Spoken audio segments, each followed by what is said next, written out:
बिस्मिल्लाहिर्रहमानिर्रहीम, अस्सलाम वालेकुम। मैं हूं ईसा नकवी। आज दिन है जुमे का, तारीख है 1 दिसंबर 2023 और अगर इलेक्शन 8 फरवरी 2024 को, जो कि ऐलान किया गया है कि 8 फरवरी को होना है, उसको ही हो जाता है तो अब 69 दिन बाकी हैं, 69 डेज इलेक्शंस में। इस वीडियो में आपके सामने वो मंजरनामा रखने की कोशिश करूंगा कि जिसमें पाकिस्तान में इलेक्शन होने जा रहा है और कौन सी भयानक सियासी हकीकत है जिसका सामना है हमारे रिवायती सियासतदानों को, मौरूसी सियासत करने वालों को। क्योंकि गुज़श्ता रोज़ 30 नवंबर को एक ही दिन में 2 तकारीर हैं जिनका मैं तस्करा करूंगा। एक है मरीम नवाज साहिबा की और बिलावल भुट्टो साहब की। आप इनकी तकरीर सुनते हैं तो आपको पता चलता है कि एक पैरेलल यूनिवर्स में जी रहे हैं, एक अलहदा इनकी अपनी दुनिया है, एक तसव्वुराती ख्यालाती दुनिया है और उसमें शायद ये नहीं अंदाज़ा लगा पा रहे कि इस वक्त पाकिस्तान में कौन सी भयानक सियासी हकीकतें जन्म ले चुकी हैं और उनको एड्रेस किए बगैर आई डोंट थिंक कि इनका फ्यूचर जो है वो को बहुत ज़्यादा ब्राइट हो सकता है। ज़बरदस्ती मुसल्लत किए जा सकते हैं लेकिन अवामी सतह पर पजीराई जो है वो नापैद नज़र आती है। ये जो 2 इवेंट्स हुए हैं दोनों बहुत इंटरेस्टिंग हैं और आखिर में हम कुछ बात कर लेंगे पाकिस्तान का जो वर्शन है, एक देसी मार्टिन लूथर किंग की मैं बात करूंगा। मार्टिन लूथर किंग जो है वो आप शायद जानते हो, अमेरिका में जो सिविल राइट्स मूवमेंट चली थी, ख़ास तौर पर जो स्याह फाम हैं उनके, ख़वातीन के, बच्चों के, मज़दूरों के हकूक़ के हवाले से 1955 से 1968 तक उसकी one of the most famous personalities. खैर तहरीक थोड़ी ज़्यादा चली लेकिन जो असैसिनेट हो गए थे 1968 में मार्टिन लूथर किंग, उनको जो है वो बड़ा मकाम और मर्तबा दिया जाता है अब, जिनकी एक बड़ी मशहूर ज़माना तकरीर थी, आई हैव अ ड्रीम, मेरा एक ख्वाब है। और पाकिस्तान में जो हमारे जो देसी मार्टिन लूथर किंग हैं उन्होंने भी अपना ख्वाब बताया, उस ख्वाब का भी तज़किरा होगा। अच्छा, मरीम नवाज साहिबा ने जो है वो लाहौर में खैबर पख्तूनख्वा के यूथ कोऑर्डिनेटर से मुलाकात की। अब सूरत हाल ये है खैबर पख्तूनख्वा की, गुज़श्ता 10 दिनों में आपने देखा होगा शेर अफजल मरवत ने वहाँ पर जाके कुछ कन्वेंशंस का ऐलान किया। वो कन्वेंशंस कन्वर्ट हो गए जलसे में। लोग जितनी बड़ी तादाद में और जितने भी सर्वेज़ आ रहे हैं खैबर पख्तूनख्वा से ख़ास तौर पर, वहाँ पर पीटीआई के अलावा कोई जमात एग्जिस्ट करती हुई नज़र नहीं आती। अब उसका तरीक़ाकार तो ये होना चाहिए था कि ये अपनी जो है वो अवामी राब्ता मुहिम, इफ़ एट ऑल इनका कोई इंटरेस्ट है खैबर पख्तूनख्वा में। वैसे तो मुस्लिम लीग नून जो है वो पंजाब की सियासत करती है क्योंकि उसको इल्म है कि पंजाब में सीटें इतनी हैं, 175 हैं सीट्स पंजाब की, जनरल और रिज़र्व्ड सीट्स ख़वातीन की और अक़लियतों की नशिस्तें मिला लें तो इतनी सीटें हैं कि अगर हम सिर्फ पंजाब में स्वीप कर जाते हैं, क्लीन स्वीप कर जाते हैं, झाड़ू फेर जाते हैं, जीटी रोड की सीटें जीत जाते हैं, जनूबी पंजाब, सेंट्रल पंजाब, नॉर्थ पंजाब, तो फिर हमें कहीं और जाने की ज़रूरत नहीं, हम यहीं पर बैठकर अपनी हुकूमत बना सकते हैं। तो वो बाकी को एक आधा इत्तेहादी जो है वो सिंध से मिला लेंगे, एक आधा जो है वो केपी से मिला लेंगे, कोई 1-2-4 सीटों वाले बलूचिस्तान से मिला लेंगे और हम हुकूमत कायम कर लेंगे। But if at all youth coordinator से आप बात कर रहे हैं, आप इंटरेस्टेड हैं तो आपको खैबर पख्तूनख्वा का दौरा करना चाहिए। लेकिन उन्होंने तलब किया, बुलाया, यूथ कोऑर्डिनेटर से इंटरेक्ट किया और जब वो यूथ कोऑर्डिनेटर से इंटरेक्ट कर रही थी जो उन्होंने गुफ्तगू फरमाई वो मैं आपके सामने रखता हूँ। लेकिन उससे पहले ये सियासी मंजरनामा है। पाकिस्तान में इस वक्त जो कुल आबादी है, आदाद शुमार आपके सामने है, 24 करोड़ आबादी है पाकिस्तान की। अब हमें ये बताया जाता है कि इसमें से 63%, 63% आबादी जो है वो 30 साल से कम उम्र की है। यानी अगर आप इसका कैलकुलेट कर लें तो लगभग 15 करोड़ 12 लाख आबादी है जो 30 साल से कम उम्र की है और इसमें 18 साल से कम उम्र जो पॉपुलेशन है वो लगभग 12 करोड़ से ज़ायद कुछ आबादी बनती है। तो यंग वोटर्स की तादाद पाकिस्तान में बहुत ज़्यादा है और हर गुज़रते साल के साथ, मैं सिर्फ ये 2024 के तनाजुर में बात नहीं कर रहा क्योंकि ये 2 बड़ी सियासी जमातें जिन्होंने ये फ़ैसला कर लिया कि इनके ख़ानदान में ही इनके बच्चों ने सियासत करनी है, किसी और को ये इस काबिल नहीं समझते, बिलावल हों या फिर बिलावल के फिर मुस्तकबिल में होने वाले बच्चे हों या फिर बख्तावर साहिबा जो हैं उनका बेटा हो या फिर आसिफा भुट्टो जो हैं वो भी करें और फिर आने वाले दौर में उनके बच्चे करें। इसी तरीके से शरीफ ख़ानदान जो है वो भी कहता है कि हमारी फैमिली में, क्योंकि ये फीफडम के तौर पर, राजधानी के तौर पर ये समझते हैं कि ये हमारा राज होना चाहिए और पार्टीज़ में भी कितनी जमहूरियत है ये सबके इल्म में है। तो ये इस 2024 के इलेक्शन से नहीं लेकिन ये रियलिटी है पाकिस्तान की कि अगर ये 12 करोड़ हैं तो लगभग 80 से 90 लाख वोटर जो है वो अगले 5 साल में हर साल उसका इजाफा होता जाएगा। तो चाहे 2023 का इलेक्शन हो या 2028 का इलेक्शन हो, अब आपको इस यूथ के साथ इंगेज करना है। अगर आप इस यूथ के साथ इंगेज नहीं कर सकते, आप ये नहीं समझ सकते कि पाकिस्तान में अब लोगों को माजी की तरह, पहले की तरह बेवकूफ़ नहीं बनाया जा सकता। 90s की, 80s की, अर्ली 2000s की सियासत जो है वो अब कारगर नहीं है। जिस तरीके से आप मीडिया को अपने साथ मिलाकर जो चाहते थे कर लेते थे, वैसा नहीं हो सकता। सर्टन क्वार्टर्स की आशीर्वाद के बाद आप जो चाहें आपको हुक्मरानी के लिए जो है वो चूज़ कर लिया जाएगा, उस मनसब पे फाइज कर लिया जाएगा। अब चीज़ें तब्दील हो गई हैं। जो मोबाइल फ़ोन है उसके ऊपर हर शहरी जो है वो सिटीज़न जर्नलिज्म कर रहा है, अपने ख्यालात का इजहार कर रहा है। वो आपको फेसबुक पर, यूट्यूब पर, ट्विटर पर, दीगर सोशल मीडिया ऐप्स के ऊपर वो सारी चीज़ें नज़र आती हैं और लोग मुतनफ़िर हो गए हैं। ये जो तू तड़ाक की सियासत है, और ख़ास तौर पर ये जो एक बयानिया घड़ा गया है गुज़श्ता कुछ अरसे में कि जैसे तहरीक इंसाफ ने जो है वो सिर्फ ये कल्चर मुतारफ़ करवाया। मुस्लिम लीग नून और पीपल्स पार्टी की जो डर्टी पॉलिटिक्स की कहानियाँ हैं वो सबको मालूम है। जिसने 90 की दिहाई में होश में था, होश संभाल चुका था, उससे पहले इनकी सियासत देखी है, बाद में भी इनकी सियासत देखी है, उनको मालूम है कि ये कितने जो है वो दूध के धुले हुए हैं, किस किस्म की ये सियासत करते हैं। खैर ये क्योंकि मौजूद नहीं है तो मैं इस पर बात नहीं करूँगा। बहरहाल मरीम नवाज़ साहिबा ने वहाँ पर इंटरेक्ट किया और उन्होंने जो गुफ्तगू की, वो गुफ्तगू जो है उन मामलात को एड्रेस नहीं करती। वो लिखी लिखाई अंकल परवेज़ रशीद, अंकल फ़लाँ, यानी कि पूरी फैमिली ने अपने अपने वो रखे हुए हैं जो उनको पॉइंट्स लिख कर देते हैं और वो पर्चियों से देखकर उनको पढ़ देते हैं, बता देते हैं और इस तरीके से वो लीडर बन जाते हैं। इरफान सिद्दीकी साहब लिखते हैं, मियां मोहम्मद नवाज़ शरीफ की तकारीर, परवेज़ रशीद साहब जो हैं वो मरीम नवाज़ साहिबा के लिए, या दीगर कुछ लोग हैं जो उनको लिख कर देते हैं कि ये आप बोल दें, और वो आप पर्चियों पर लिखा हुआ देखकर बोल देते हैं। अब जो बेसिक क्वेश्चंस हैं जो अगर खैबर पख्तूनख्वा में आपने एड्रेस करने हैं, वहाँ के लोग जो हैं वो उन सवालात के जवाब मांगते हैं जो इमरान खान ने खड़े किए हैं। अगर आप उन सवालों को एड्रेस नहीं कर रहे और आप दीगर किसी और जगह पर कहानी को मोड़ने की कोशिश करें, जब तक उन सवालों को एड्रेस नहीं करेंगे, आप नहीं बताएंगे कि आपकी अमेरिका के हवाले से क्या पॉलिसी है। अफ़गानिस्तान में इमरान खान ने कहा था कि Afghans have broken the shackles of slavery. अगर आपके पास इसके पैरेलल, इसके ख़िलाफ़, इसके हक़ में, इसको रद्द करने के लिए कोई दलील है वो आप बताएंगे। अमेरिका के हवाले से, यूरोपीय यूनियन के हवाले से, बैरूनी दुनिया के हवाले से, इंटरनली पॉलिटिक्स के हवाले से, सिविल सुप्रीमेसी के हवाले से, क्योंकि अभी तक इमरान खान साहब अपने उस बात के ऊपर कायम है जो उन्होंने 2 साल पहले शुरू की थी। और ये उनका फ़र्स्ट फेज़ है कि वो एक सफ़े से उतर कर अलहदा जो है वो अब आकर खड़े हो गए हैं। नून लीग की बहुत बड़ी हिस्ट्री है इस्टेब्लिशमेंट की, गोद चढ़ने की, गोद उतरने की, उतरते ही आंखें दिखाने की, गिरेबान पकड़ने की, और वापस इशारा मिलते ही दोबारा जो है वो अच्छा बच्चा बन जाने की एक लंबी हिस्ट्री है। तो मरीम नवाज़ साहिबा has to address these basic things जो उनको एड्रेस करने की ज़रूरत है। अब मरीम नवाज़ साहिबा ने जो गुफ्तगू वहाँ पे की, उन्होंने कहा कि 10 साल में खैबर पख्तूनख्वा को कंगाल सूबा बना दिया, बिलियन ट्री सुनामी के नाम पर करप्शन जारी रही, और उन्होंने जो ये गुफ्तगू की अपने यूथ कोऑर्डिनेटर से, और उसमें यूनियन काउंसिल की सतह तक यूथ कोऑर्डिनेटर्स जो हैं उनकी तकर्री के ऊपर मशावरत की गई, तंजीमी अमूर का जायज़ा लिया गया, इंतखाबात की तैयारियों का भी जायज़ा लिया गया। मरीम नवाज़ ने कहा कि खैबर पख्तूनख्वा में 10 साल में 350 डैम तो दूर नहीं बन सके, कौम को कदम कदम पर डैम फूल बनाया गया, एक अस्पताल, एक कॉलेज, एक यूनिवर्सिटी नहीं बन सकी। उन्होंने कहा कि 10 साल में ये तब्दीली आई कि खैबर पख्तूनख्वा के पास तनख्वाहें, पेंशन देने के पैसे नहीं रहे। ये बहरहाल पैसे जो हैं वो सबको मालूम है कि किस दौर में आकर क्या basically what Pakistan went through, जब अंकल शहबाज शरीफ और अंकल इसहाक डार ने आके जो कुछ किया, उसके बाद किस तरीके से ये सारी चीज़ें सामने आई।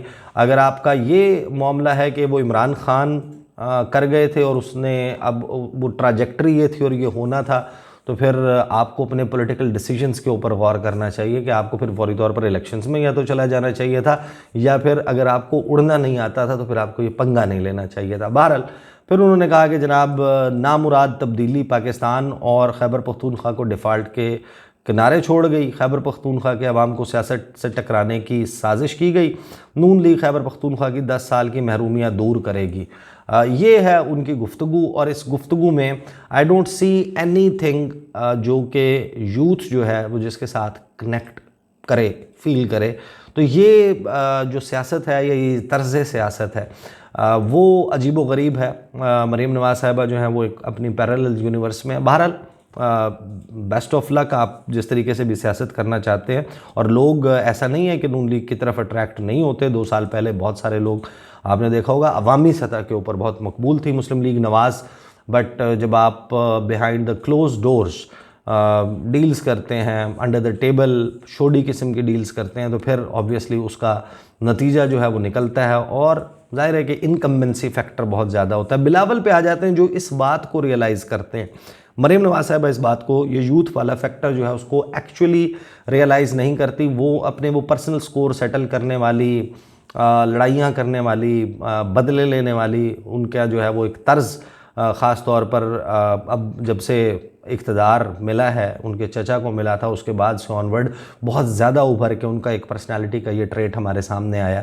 बिलावल भुट्टो ज़रदारी साहब जो हैं वो बेसिक इशू को समझते हैं। उनको ये मालूम है कि यूथ जो है वो टारगेट होना चाहिए, उनकी सियासत का मरकज़ और महवर जो है वो लोग होने चाहिए जो 63% हैं पाकिस्तान का, यानी कि 24 करोड़ में से 15 करोड़ है।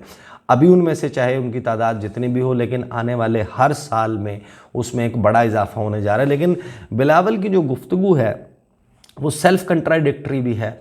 उसके ऊपर जो है वो अपनी पार्टी का एतमाद भी नहीं है। हालांकि ये सारी लड़ाई वगैरह मामला खुल के जो जरदारी साहब का इंटरव्यू था उसके बाद ये यौम तासीस का मौका था, और यहाँ पर उसके ऑप्टिक्स जो थे वो ये थे कि किसी तरीके से वो जो इंटरव्यू था आसिफ अली जरदारी का, उसका तासुर ज़ायल किया जा सके कि बाप और बेटे के दरमियान कोई प्रॉब्लम नहीं है। दस्तार जो है वो आसिफ अली जरदारी ने उठाकर उनके सर पर रखी। जब मैंने इस सारे मामले पर पहले भी कमेंट किया था, मैंने ये कहा था कि have no doubt about it कि आसिफ अली जरदारी वो शख्स हैं जो सबसे ज़्यादा ख्वाहिशमंद होंगे इस बात के कि उनका बेटा बिलावल भुट्टो जरदारी प्राइम मिनिस्टर बने। There is no doubt about it.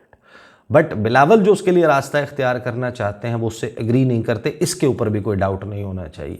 और जो आसिफ अली जरदारी का तर्ज़ सियासत है, बिलावल वो दुरुस्त नहीं समझते, मुझे इसमें भी कोई डाउट नहीं है।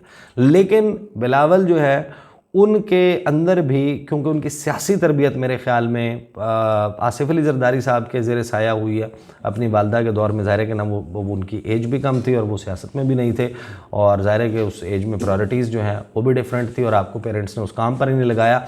तो बिलावल भुट्टो जरदारी भी जो गुफ्तगू फरमा रहे हैं वो मैं आपके सामने रखता हूँ, और फिर मार्टिन लूथर किंग साहब, हमारे देसी मार्टिन लूथर किंग साहब के बारे में बात करेंगे।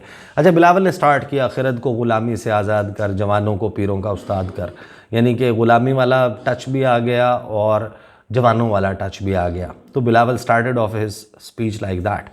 फिर उन्होंने अपना तकरीबन, उस तकरीर में, मैं सारी तकरीर नहीं रखूँगा, बड़ी लंबी चौड़ी तकरीर थी, मंशूर जो है उन्होंने तकरीबन अपना बताया कि हम किसानों के लिए ये करेंगे, तालिब इल्मों के लिए ये करेंगे, गरीबों के लिए ये करेंगे, हारी के लिए ये करेंगे, फ़लाँ के लिए।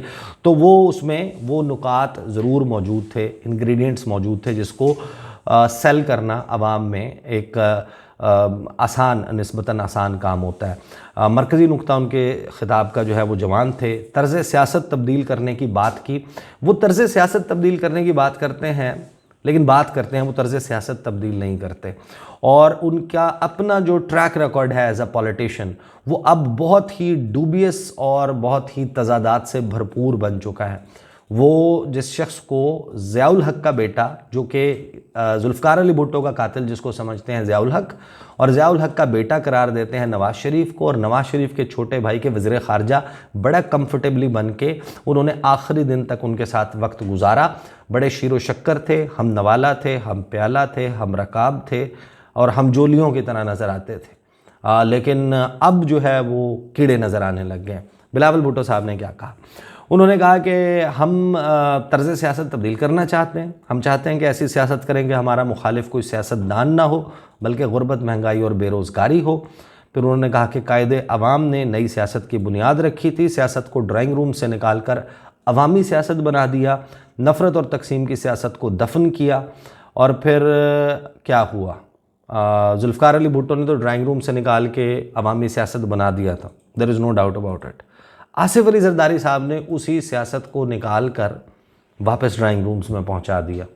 सबको मालूम है कि अभी उन्होंने ये कहा भी यूनिटी गवर्नमेंट बनेगी, फिर उनके लोगों ने प्रेस कॉन्फ्रेंसेस की, उन्होंने कहा कि हम नंबर गेम के ज़रिए हुकूमत बनाएंगे, आवाम के ज़रिए नहीं। हम एक सर्टन सेट ऑफ सीट्स ले लेंगे, फिर हम जोड़ तोड़ करेंगे, हम जो है वो माले गनीमत की तरह बांटेंगे कि आओ यहाँ पे हुकूमत में तुम ये लूट लो, तुम ये लूट लो, तुम यानी आप हिस्से देंगे कि यार इसको फ़लाँ बना देते हैं, आपको इतनी वजारतें दे देते हैं। किसी की नज़र होगी कि पोर्ट्स एंड शिपिंग मिल जाए, किसी की होगी हाउसिंग एंड वर्क्स मिल जाए, किसी की होगी मुझे हाईवेज़ का कोई कंट्रोल मिल जाए।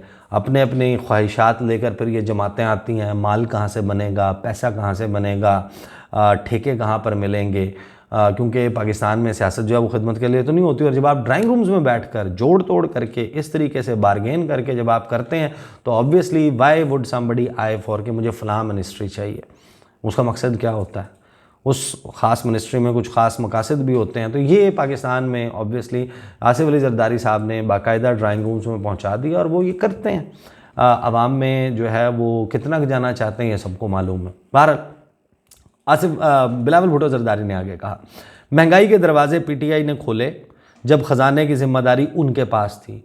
जब नून लीग के पास ख़जाना की ज़िम्मेदारी थी तो वो फेल हो चुके और अब दुनिया भर में वो मुस्लिम लीग नून नहीं बल्कि पाकिस्तान महंगाई लीग के नाम से पुकारे जा रहे हैं। अब इसमें इंटरेस्टिंग फैक्ट यह है, ये बिल्कुल ठीक बात है कि महंगाई हुई उसी के दौर में हुई। बिलावल भुट्टो जरदारी साहब ने अपना जो आखिरी खिताब किया था 8 अगस्त को या 9 अगस्त को उस पार्लियामेंट से, जिसमें वो वज़ीर ख़ारजा थे, इनके इत्तेहादी थे, उसमें बिलावल भुट्टो जरदारी ने हमें ये बताया था कि उन्होंने अपनी ज़िंदगी में कोई शख्स ऐसा नहीं देखा जिसका वर्क एथिक शहबाज शरीफ जैसा हो। और उनका तजुर्बा ये था कि शहबाज शरीफ साहब जो हैं वो नून लीग से ज़्यादा पीपल्स पार्टी के वज़ीर आज़म हैं और नून लीग ये कहती थी कि नवीद कमर का हाथ हमें दे, नवीद कमर से अच्छा तो वज़ीर कोई नहीं है, हिना रबानी खर हमें दे दो, हिना रबानी खर से अच्छी तो वज़ीर कोई नहीं है। नून लीग और पीपल्स पार्टी कैसे गुत्थम गुत्था हुए इक़्तिदार से निकलने के बाद वो सब के सामने अब ये नूरा कुश्ती चल रही है बाकायदा। यानी वही नवीद कमर जिसका आप हाथ मांग रहे थे उसके ऊपर फिर आपने कहा कि वो चीनी का सारा मसला है, वो तो नवीद कमर की ज़िम्मेदारी है, उसकी वजह से कीमतें बढ़ी हैं। ये आपके सामने स्टेटेड फैक्ट्स मैं आपको बता रहा हूँ। आगे जनाब वो कहते हैं बिलावल के पाकिस्तान के अवाम को मालूम है कि ये सियासत के शोबाज हैं, तीर पे ठप्पा लगाना है। अच्छा, शोबाज हैं। मोदी का जो यार है वो कहते थे कि जनाब पेट फाड़ के मैं डॉलर निकालूंगा, सरे महल अंग्रेज़ों के कुत्ते नहलाने वाली, और जरदारी को लड़काना और सखर की सड़कों पे न घसीटा तो मेरा नाम शहबाज शरीफ नहीं है। तो वो अब दोबारा आप उस मोड में आ जाते हैं। तो ये आपको पता चलता है कि किस तरीके से पाकिस्तान की आवाम को बेवकूफ़ बनाने के लिए ये एक पब्लिक स्फेयर में स्टेज के ऊपर लड़ाई करते हैं और जब हुकूमत साजी का और बंदर बांट का टाइम आता है तो फिर ये दोबारा हाथ मिला लेते हैं, इकट्ठे हो जाते हैं। अच्छा, बार बिलावल कहते हैं कि तीर पे ठप्पा लगाना है, शहीद भुट्टो और शहीद बीबी की पार्टी को जितवाना है। फिर वो अपने वादे बताते हैं कि फ़लाँ फ़लाँ फ़लाँ हमारे वादे जो हैं वो पूरे होंगे अगर पीपल्स पार्टी की हुकूमत होगी। तो बिलावल ख़ुद को फिर एक मरतबा पिच कर रहे हैं कि हम हुकूमत बनाएंगे, मैं वज़ीर आज़म होऊंगा। साथ ही वो कहते हैं कि नए दौर में नई सियासत होनी चाहिए जहाँ हम वोट की इज़्ज़त भी करेंगे। मैं तो मौसमी जमहूरियत पसंद नहीं हूँ, जब मैं हुकूमत में हूँ तब भी मैं आइन का तहफ़्फ़ुज़ करता हूँ, अपोजिशन में भी आइन का तहफ़्फ़ुज़ करूँगा। अब बिलावल भुट्टो जरदारी साहब ने जो गुफ्तगू फरमाई है, सबको मालूम है कि पाकिस्तान में आइन को रोंदा गया, कुचला गया, मसला गया। यही बिलावल भुट्टो जरदारी पार्लियामेंट में खड़े होकर जब सुप्रीम कोर्ट ऑफ पाकिस्तान चाह रही थी कि आइन के आर्टिकल 224 के तहत पाकिस्तान में 90 रोज़ में इंतखाबात हो जाएं, जो कि आइन में लिखा हुआ है, पंजाब और खैबर पख्तूनख्वा में इंतखाबात हो जाएं, तो यही बिलावल भुट्टो जरदारी थे जिन्होंने कहा कि इन जजों को तौहीन पार्लियामेंट में बुलाकर इनको रेप्रीमांड किया जाना चाहिए। आपने बढ़ चढ़कर जो है वो करारदादें पास करवाई थी। आपकी पार्टी ने बाइकआउट नहीं किया था, आपकी पार्टी ने अपने रिप्रेजेंटेटिव भेजे थे मौलाना फजलुर रहमान के उस जलसे में जो कि उन्होंने, या उस धरने में जो उन्होंने सुप्रीम कोर्ट के सामने दिया था कि कहीं आइन पर अमल दरामद ना हो जाए। और 5 अगस्त को ये मालूम होते हुए कि अब इस बुनियाद के ऊपर इलेक्शंस को डिले किया जाएगा, आपने काउंसिल ऑफ कॉमन इंटरेस्ट में वोट भी दिया था। शायद आपको भूल गया हो, आपने ही ये सब कुछ किया था, बुनियाद डाली थी कि अब कौमी असम्बली के और बाकी इंतखाबात भी 90 दिन से बाहर चले जाएं। साथ ही जो है वो कहते हैं कि फरवरी 8 को इलेक्शन है। मैं पैगाम देना चाहता हूं कि कोई भी सियासी जमात इन इलेक्शंस के लिए संजीदा नहीं, मैं संजीदा हूं। चाहता हूं कि आप 8 फरवरी को सरप्राइज़ दें, जियाला वज़ीर आज़म बनाएं।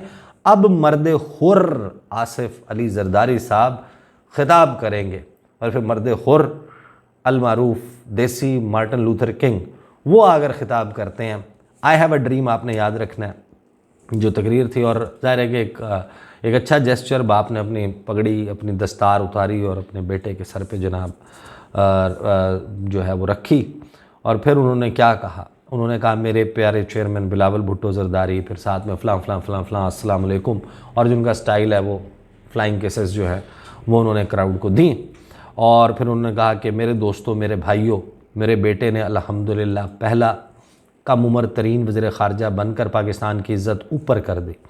वो हर जगह गया, हर जगह उसकी शनाख्त थी। कुछ लोग उसको उसकी वालदा की वजह से जानते थे, कुछ वालिद और कुछ नाना की वजह से जानते थे, मगर आज उसकी अपनी शनाख्त है। हर मौसम में, हर दौर में हमने बिलावल की सपोर्ट करनी है, उसकी हमने तरबियत करनी है और हमें जो आता है वो उसको ट्रांसफ़र करना है। अभी बेटा यहाँ पे बैठ के कह रहा था कि आप इलेक्ट करें, ख़ुद को पिच कर रहे हैं for the next prime minister, और वो कह रहे हैं कि भी इनकी तरबियत करनी है, इनको सपोर्ट करना है हर मौसम में, हर दौर में।